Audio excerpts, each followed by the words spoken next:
Hello students, कैसे हो आप सभी लोग। स्वागत है आप सबका बायो स्टडी बोर्ड इस यूट्यूब चैनल के ऊपर।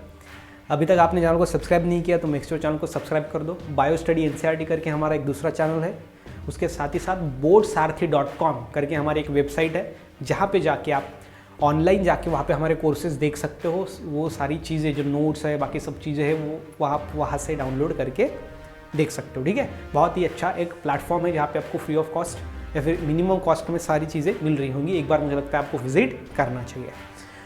आज हम देखेंगे केमिस्ट्री का मास्टर स्ट्रैटेजी। केमिस्ट्री की मास्टर स्ट्रैटेजी। अभी समय कम बाकी है, कम समय के अंदर ज़्यादा से ज़्यादा आपको मार्क्स लाने हैं। तो कैसे आप सिर्फ और सिर्फ 50% चैप्टर पढ़ के ही आप 100% मार्क्स ला सकते हो? कैसे आप कम एफर्ट्स करके ज़्यादा से ज़्यादा मार्क्स ला सकते हो? तो ये प्रैक्टिकली ठीक लगता है कि थंबनेल में हम डाल देते हुए डायरेक्टली कि यार 50 आधे चैप्टर करो, ज़्यादा से ज़्यादा 100% के मार्क्स लाओ, लेकिन ये प्रैक्टिकली कैसे पॉसिबल है? ये सवाल अगर आपके सामने है तो मुझे लगता है वीडियो को लास्ट तक देखना, आपको पता चल जाएगा कि practically how is it possible. Okay, so without wasting your time let's start the video. तो आपको यहाँ पे दिए गए हैं आपका चैप्टर के नाम। कितने चैप्टर है? 16 चैप्टर है। Chapter first solid state, chapter second solution, chapter 3 ionic equilibrium, chapter 4 chemical thermodynamics, chapter 5 electrochemistry, chapter 6 chemical kinematics, 7, 8, 9 उसी की साथ साथ 16 तक, मतलब ग्रीन केमिस्ट्री और नैनो केमिस्ट्री तक 16 चैप्टर है। उसके आगे उसके वेटेज दिया गया है, मतलब किस चैप्टर के ऊपर कितने मार्क के क्वेश्चन पूछे जाते हैं। सॉलिड स्टेट पे 3 मार्क के पूछे जाते हैं, सॉल्यूशन पे 4 मार्क के क्वेश्चन पूछे जाते हैं, आयोनिक इक्विलिब्रियम पे 4 मार्क के क्वेश्चन, केमिकल थर्मोडायनामिक्स पे 6 मार्क के क्वेश्चन, इलेक्ट्रोकेमिस्ट्री के ऊपर 5 मार्क के क्वेश्चन, केमिकल काइनेमेटिक्स के ऊपर 4 मार्क के क्वेश्चन। इस तरीके से आपको सारे चैप्टर्स के ऊपर जितने टाइप्स के क्वेश्चन पूछे जाते हैं, जितने मार्क के लिए पूछे जाते हैं, वो दिए गए हैं। उसके साथ है विथ ऑप्शन। देखो, आपको 70 मार्क का पेपर होता है, हाँ ठीक है, पता है आपको, लेकिन ऑप्शन अगर जोड़ दिया जाए तो ऑप्शन के साथ आपको ये 98, 99, 100 मार्क तक आपको ये क्वेश्चन पेपर होता है, जिसमें आपको 100 मार्क के क्वेश्चन होते हैं, 98 मार्क्स के, जिसमें से आपको सिर्फ 70 ही सॉल्व करने पड़ते हैं। तो अगर ऑप्शन के साथ देखा जाए तो सॉलिड स्टेट ये आपको 5 मार्क के लिए पूछा जाता है विद ऑप्शन। ओके, सॉल्यूशन भी 6 मार्क के लिए पूछा जाता है, केमिकल थर्मोडायनामिक्स 8 मार्क के लिए, उसके बाद 7वां नंबर का चैप्टर 8 मार्क के लिए। ओके, 8, 9वां और 10वां 7-7 मार्क के लिए, और 12वां आपको 8 मार्क के लिए पूछा जाता है। तो मतलब ये कितने चैप्टर हो गए फिर? 1, 2, 3, 4, 5, 6, 7 एंड 8, टोटल 8 चैप्टर हो गए। तो अगर ये 8 चैप्टर के ऑप्शन के साथ मार्क्स की अगर कैलकुलेशन करी जाए तो वो आती है 57। कितनी आती है? 57।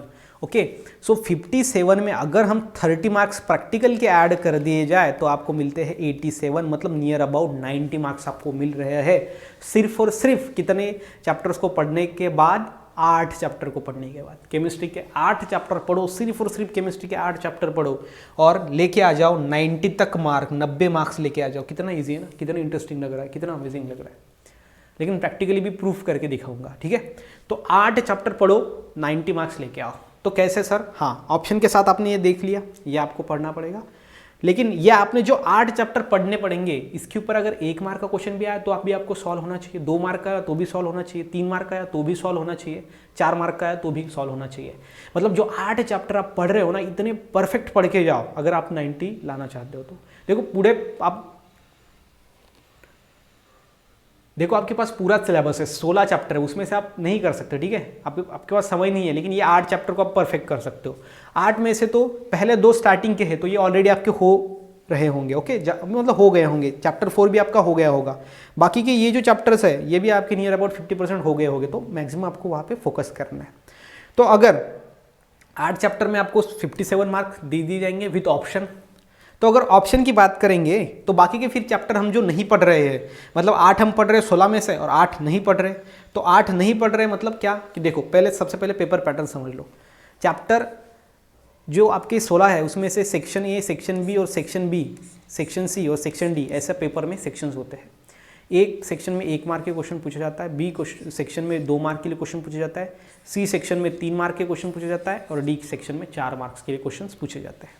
मतलब यहाँ पे मैक्सिमम मार्क जो रहेंगे आपके बोर्ड में क्वेश्चन को, वो 4 मार्क रहेंगे, मिनिमम मार्क का क्वेश्चन रहेगा 1 मार्क का। ठीक है, यस सर। तो यहाँ पे 1 और 2 मार्क में कोई भी और में क्वेश्चंस नहीं होते, मतलब जितने दिए हैं उतने सॉल्व करने पड़ते हैं 1 और 2 मार्क के लिए। लेकिन सेक्शन सी में जो आपका 3 मार्क के क्वेश्चन रहेंगे उसमें से 12 में से सिर्फ आपको 8 ही सॉल्व करने पड़ते हैं, मतलब आपको 4 ऑप्शन में है। यहाँ पे भी सेक्शन डी में भी 12 में से 8 ही, मतलब 4 और में है, आप 4 छोड़ सकते हो। तो आपको टोटल 16 चैप्टर है, आपने सिर्फ 8 ही किए, और जो 8 आपने नहीं किए ना, उसमें उसके क्वेश्चन अगर उसमें उसके ऊपर अगर 2 मार्क के और 3 मार्क के क्वेश्चन आए, ओके, उसके पहले हम थोड़ा उसको इरेज करते हैं और देखते हैं। आपने 8 जो चैप्टर है वो नहीं किए, कितने चैप्टर आपने नहीं किए? 8 चैप्टर। तो 8 चैप्टर में अगर 3 मार्क का क्वेश्चन आता है तो आप उसको और में छोड़ सकते हो, बिकॉज यहाँ पे 8 ही सॉल्व करने पड़ते, तो 4 आप वो छोड़ दोगे, एक दो आप छोड़ दोगे बाकी के 8 में से, ठीक है। यहाँ पे भी 4 मार्क का अगर क्वेश्चन आया तो आप छोड़ सकते हो, ठीक है। लेकिन अगर 1 मार्क का क्वेश्चन और 2 मार्क का क्वेश्चन आया तो ये आप नहीं छोड़ सकते, इसको आपको कंपलसरी करना पड़ेगा। मतलब जो आपने 8 चैप्टर पढ़े हैं उसमें तो आप सभी सॉल्व कर सकते हो, लेकिन जो आप 8 नहीं पढ़े हो उसमें से अगर 3 मार्क का क्वेश्चन आया और 4 मार्क का आया तो वो यहाँ पे और में तो निपट जा सकता है, ओके, इट्स ओके, 8 में तो वो निपट जा सकता है। लेकिन रहा 1 मार्क का क्वेश्चन और 2 मार्क का क्वेश्चन, वो नहीं निपटेगा ना, क्योंकि वहाँ तो और में है ही नहीं, तो वो कैसे करोगे? तो इसके लिए प्लान बी में आपका क्या रहेगा? जो आप चैप्टर नहीं कर रहे हो वो है 3 नंबर का चैप्टर, 5 नंबर का चैप्टर, 6 नंबर का चैप्टर, 11 नंबर का चैप्टर, 13, 14, 15 और 16 नंबर का चैप्टर। ये 8 ऐसे चैप्टर्स हैं जो आप नहीं कर रहे। तो आपको 1 और 2 मार्क के क्वेश्चन अगर आए तो आप इसके ऊपर सॉल्व नहीं कर सकते ना, क्योंकि और में नहीं, तो वो सॉल्व करने ही पड़ेंगे। तो आप यहाँ पे देख सकते हो ये 4 मार्क का वेटेज है इसके ऊपर। तो 4 मार्क के लिए आप क्या क्या पूछा जा सकता है? यहाँ पे आपको ऐसा पूछा जा सकता है, 4 मार्क का एक क्वेश्चन पूछेंगे, या फिर 2 मार्क के 2 क्वेश्चन पूछ सकते हैं, या फिर 3 मार्क का एक क्वेश्चन पूछा जा सकता है और 1 मार्क का एक क्वेश्चन पूछा जा सकता है, ठीक है। तो ऐसी पॉसिबिलिटीज बनती है। तो सभी की अगर पॉसिबिलिटीज आप निकालोगे तो आप में एक बात आपको समझ में आएगा कि 4 मार्क का क्वेश्चन आप और में निकाल सकते हो सेक्शन डी में, 3 मार्क का आप सेक्शन सी में निकाल सकते हो, लेकिन 1 और 2 मार्क के क्वेश्चन ऐसे हैं जो कंपलसरी है, उसमें और में नहीं है, तो वो छोड़ेंगे नहीं। तो वो हमको आने चाहिए अगर आपको अच्छे मार्क्स लाने हैं तो आप क्या करोगे? यहाँ पे ionic equilibrium, electrochemistry, chemical kinematics, alcohol, phenol and ethers, amines, biomolecules, introduction to polymer chemistry and green chemistry, nano chemistry, इसमें से ये जो 8 चैप्टर है इसमें से आप 1 मार्क और 2 मार्क के जो क्वेश्चन होंगे वो आप करके जाओगे। तो अगर हर एक चैप्टर के 10-10 अगर आपने क्वेश्चन किए तो टोटल अगर आपने 80-90 अगर क्वेश्चन कर लिए, ओके, 80-90 क्वेश्चन कोई बड़ी नहीं है, बात नहीं है, क्योंकि ये 1 मार्क के और 2 मार्क के, इसमें कोई ज़्यादा बड़े बड़े क्वेश्चन है नहीं है।